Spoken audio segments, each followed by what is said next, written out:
Okay, we'll be starting here shortly. Just going to make some adjustments to the stream here and see if I can get some good engagement with y'all. Okay? All right.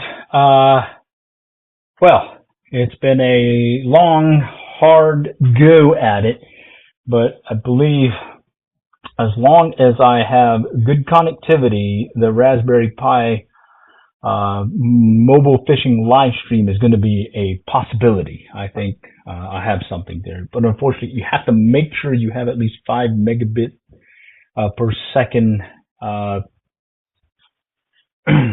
connectivity, of upload speed. If you're in the 1s and 2s, you just really don't get a good consistent stream. So that's the one thing I'm gonna have to do before I really get out there and go with the Raspberry Pi setup with the travel router.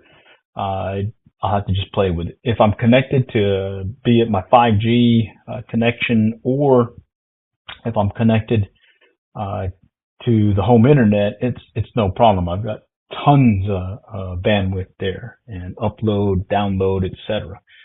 But this setup, well, I got to make some adjustments. But bottom line, travel router is working flawlessly. It's connecting to the phone. It's connecting to the iPad. I've got the Ethernet cable that will connect to the Raspberry Pi. Let me grab it here. Okay.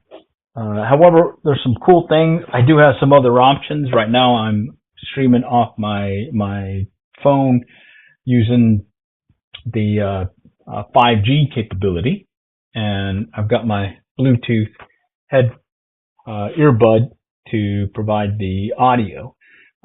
However, I do like the other piece that I got, which is this wireless lav mic that has been a game changer for yours truly in getting out there and being able to just keep the phone going or the stream going and being able to just kind of talk and say different things and whatnot. Okay. Let's see. So it looks like we've got some folks joining. I think we've been cutting in and out. So, hey, I do apologize. I've been doing some testing and whatnot, but bottom line, as long as I'm in good connectivity, the Raspberry Pi connected to the Ethernet connection to the travel router works well. I do like the capability of the Raspberry Pi that kind of splits off takes the landscape format and cuts into a vertical, or I have it cropped through using some coding. That works really well. But right now it looks like, let's see, it looks like we got some folks joining, and let's see.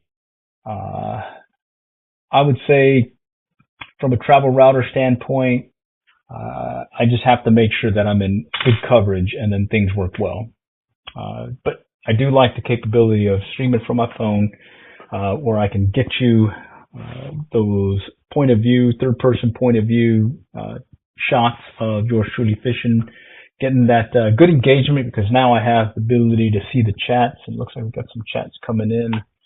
I've got this phone as my backup connected to the travel router, and I'm able to see what's coming in. So let's see what we got here. It looks like Wendy, hi. Wendy34, hi.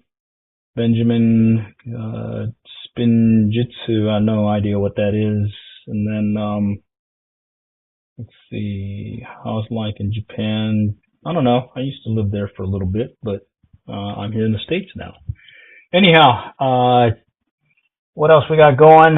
I would say if you're going to be using the Raspberry Pi, I went with the Model 2B just because it's something that I had. The big thing that you got to take away from it is it doesn't have a Wi-Fi capable capability. You have to either get the Wi-Fi adapter or use the Ethernet connection. So let me just pull this off here. The other thing is I rely heavily on being able to control it. I'm using it without a monitor. They call it headless mode. And to get around the connectivity, I've been using this Ethernet cable connected to the travel router. Okay. as well as I've been using another Ethernet cable that I connect to my home Wi-Fi. And that seems to be working really well. The other thing that I had done was I took the Raspberry Pi and I added not the camera that Raspberry Pi makes, but instead I went and picked this one up from Smarza. Okay. And using some coding and whatnot, I'm able to cut it into a vertical format and I can get a pretty decent stream out of it. Main thing is that you do have to have some good lighting, that may throw things, if you're in some low lighting, it'll kind of be a little bit tough. And then the next thing I plan on doing is I'll probably make a case for it. And from there, I can connect power battery to it or power bank and everything's good. Additionally, I can connect straight to a power, what do you call it, to the electric and whatnot. The other thing is because I'm using a USB-C style microphones, I've got one that you plug in that's more of a condenser microphone, and then I have another one that's more of a Wi-Fi wireless lav mic. I had to get a USB-A to USB-C adapter. So that's the other piece that you had to make sure. And then the other thing is when I was controlling it and doing the coding for it, I was using a monitor through the HDMI connection. And then when I went to headless mode and I disconnected, there was some parameters I had to change in the coding so that I could just run this as is, standalone, other than just connect the Ethernet to it and connect the power to it, and it ran. The other mod that I did was I did some Python coding and I added this little toggle switch, or not really a toggle switch, push button, where you press it down, it'll start the stream, you press it again, it'll stop the stream. So that's been doing really wonders, because before that I was having to pull the plug on it to get it to turn on and off the stream and basically restart. So that's been a game changer here. And then when I do set it up, I'll probably set it up more like a little form factor like so, where I've got the camera facing forward and the peripherals connecting to the back and the power deal. And I'll probably put the little power button in the front as well. So that's going to be some of my next steps when it comes to the Raspberry Pi. And then I will, what I did was I did some speed test around the house, and I noticed as long as I had 5 megabits per second upload, I could connect. If I had anything less than that, it was kind of hit or miss. Definitely 1 or 2 or less than that was definitely not going to get me connected. As long as I was in strong connectivity, that Raspberry Pi was working, pretty good. So at this point, what I have is I've got the one phone. This is the Galaxy S22 streaming to the cloud. I've got it, using that IRL Pro app. And then I'm using a second phone that has no cellular plan or anything. I got it for like $20 at the grocery store on sale. And I've got it connected to my travel router, and I'm just using it basically as, well, just something that I can maintain the apps that I need. In this case, I've got IRL Pro. I've got a browser so I can get to YouTube from a desktop standpoint. You don't want to have the mobile app. You want to be able to have the desktop piece so you can see the chat and whatnot. And then from there, you can make some adjustments here and there with kicking off the virtual machine in the cloud using some other app. I think I'm using Termius, and I think those are all free apps. So hey, you got to take advantage of that, we got some other folks. Howdy. Yep. Okay, cool. All right. Anyhow, I just wanted to give you an update on the Raspberry Pi travel router testing setup, and bottom line, it's come down to I need to make sure I have good connectivity before I can actually maintain a good stream. But that said, this setup has been working really well. This is the one that I used down at the coast in Galveston, Texas. I had the phone that I just showed you that's connected to the travel router, and I could maintain the chat. I could kick on and off the stream using this other phone as a remote means to control the virtual machine in the cloud. And then I had this phone right here. That's going to be the one that's providing you all the video. That has been working really well. From a next step standpoint, basically just picture this travel router and that phone, this phone, the one that I don't have a data plan or anything that's connected to the travel router. That would be what I'd be using to maintain the chat, or I could be using my Galaxy. And then on top of that, I'll have that Raspberry Pi just working away. All right. So stay tuned there. I'm really excited about that setup. I think I've got something.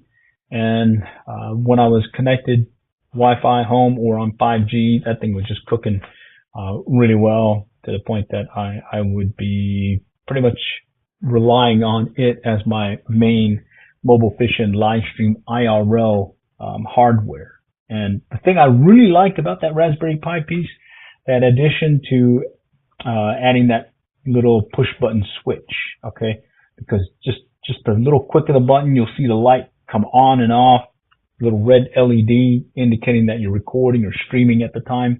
That has been working out really well. Other things that I've been using from a streaming standpoint, I have been doing these rebroadcasts. In the case of kayak fishing, what I do is I'll take the DJI Osmo Action 4 camera, I'll put it on a pole that I put on my kayak, and it provides you that third-person point of view, and you can get all the video and whatnot.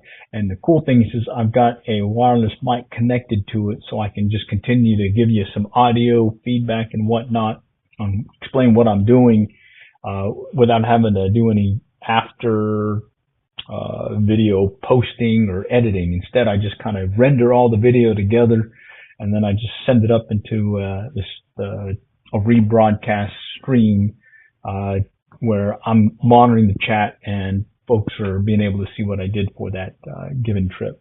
So I'm really excited about that. So got these different things, and I think I've kind of tweaked it enough to where I think I can run with it going forward.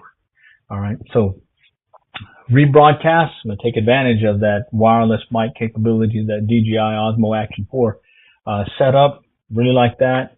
And then when it comes to doing those longer live streams where I am going to fish for several hours and whatnot, and I want to have you guys engaged, this is going to be my main setup.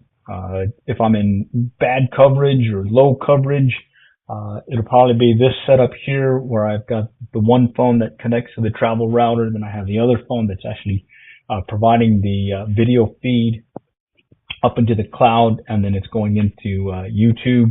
I'm in better coverage, then I'll probably shift over and I'll bring that Raspberry Pi out, and I can just kind of set it down with the travel router like so and just let it run. And from that standpoint, I could probably keep the other phone on me and just maintain the chat with everyone while I'm fishing. But I'm noticing what really worked. I did that a couple of times fishing with some hand lines and catching a few fish there. That one is one of the better sets. However, I have been using the one phone through the YouTube app. That's the one where I go and do these real quick trips. 1 hour trip, hit the local pond. I've got a harness that goes over right here. Let me grab it real quick. What it is it's a neck harness that I've picked up from, shoot, I forgot the name of it. Anyways, there's one that I have for my DJI Osmo Action 4, and then there's this one that has a little magnetic deal that I put my Galaxy to this, and I do have another microphone, external microphone that's connected to the USB-C OTG cable, and then from there I can fish and give you that first-person point of view when I'm fishing. Choo, choo, choo. Plus, I can stay engaged with y'all because I can see the chat coming in. Mind you, I don't see every chat. I have to look down. You gotta be fishing, of course. It's about fishing, not about streaming. The streaming just comes with it, just because I want to stay engaged with y'all. All right. So that said, I would say we're going to close out the Raspberry Pi series, and I think going forward, I'm just going to start doing my mobile fishing live streams. And hey, do join me and do engage with me. I'll be connected with you through these apps on the phone or on the phone itself when I'm on the YouTube app. All right. Okay. Appreciate y'all joining today. And until next